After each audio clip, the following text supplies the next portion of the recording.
Welcome to the Slop Farm. Enjoy the video.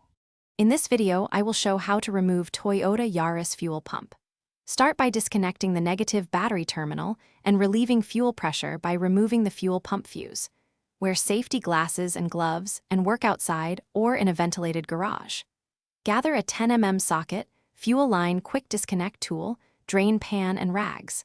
Label electrical connectors and take photos for reference to make reassembly easier and prevent mistakes. Remove the rear seat cushion and locate the round access cover bolted to the floor. Use a 10 mm socket to remove bolts, then lift the cover carefully and set it aside.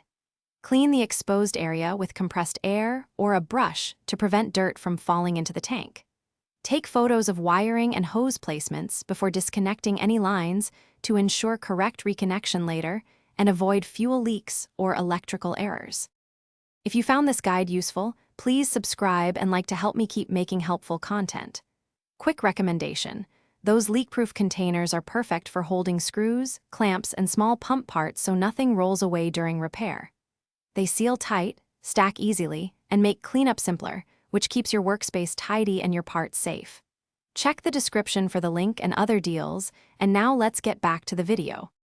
With pressure relieved, disconnect the electrical connector and use a quick disconnect tool on fuel lines to avoid damage.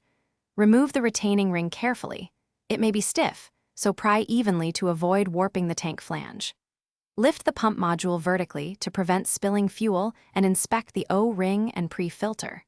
Replace any brittle seals, swap the pump assembly if needed, and keep parts organized to simplify reinstallation and testing. Thanks for watching. Consider subscribing if we helped you today.